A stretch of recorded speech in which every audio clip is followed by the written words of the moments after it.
Hi అండి, మేము ఇక్కడ సూర్యాపేటకి వెళ్తున్నామని ముందు వీడియోలో చెప్పాం కదా. పక్కన విలేజ్లో బొడ్రాయి పండుగ అంటండి. ఇక్కడ టెంపుల్కి వచ్చాము, ఉమా మహేశ్వర టెంపుల్.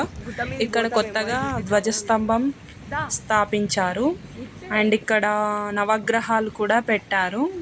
ఇవి రెండు కొత్తగా పెట్టారంట. మామూలుగా ఈ టెంపుల్ మాత్రం పాతదే అండి, చాలా పెద్దగా ఉంది టెంపుల్. ఇది టెంపుల్ అండి, ఉమామహేశ్వర టెంపుల్. చూద్దాము లోపల.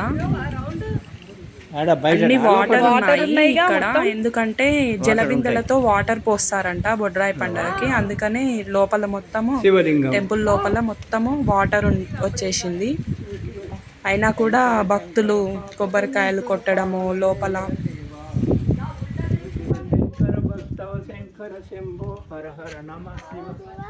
మా డాడీ పాట పాడుతున్నాడు, దేవుడి భక్తి ఎక్కువగా ఉంటుంది తనకి, అందుకని శంకర మీద సాంగ్ పాడుతున్నాడు.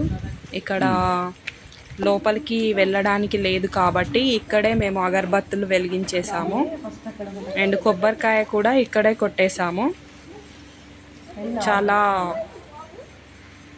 ఓల్డ్ టెంపుల్ అంట ఇది, చాలా బాగుందండి లొకేషన్ మాత్రం. ఇక్కడ మైండ్ కూడా చాలా పీస్ఫుల్గా ఉంటుందండి టెంపుల్కి వచ్చేస్తే.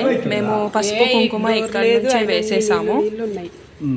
ఇక్కడ వాటర్ బాగా ఉన్నాయి కాబట్టి భక్తులు చాలా మంది వచ్చారండి. మామూలుగా ఇక్కడ పండగ కదా చూడ్డానికి టెంపుల్ని. ఇక్కడ కొబ్బరికాయలని పువ్వులని చూస్తేనే తెలుస్తుంది. టెంట్ ఇవన్నీ ఏర్పాట్లు చేశారు. సమ్మర్ బాగా ఎండ కొడుతుంది కదా, అలాగే మేము విలేజ్లోకి ఎంటర్ అవుతున్నాము. అసలు ఇది విలేజ్ ఎంట్రన్స్.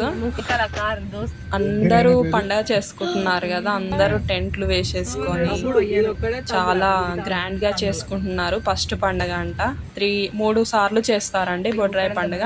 ఫస్ట్ పండుగ చాలా గ్రాండ్గా చేస్తారు, సెకండ్ పండుగ మన ఇష్టము. ఇదే అండి బొడ్రాయి, కనిపిస్తుంది కదా చూడండి.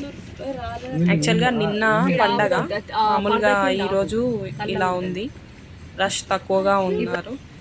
ముందుకెళ్తే ఇక్కడ హనుమాన్ టెంపుల్ ఉంది, చాలా పెద్దగా కట్టారు, చాలా బాగుందండి టెంపుల్. ఓకే అండి, బాయ్.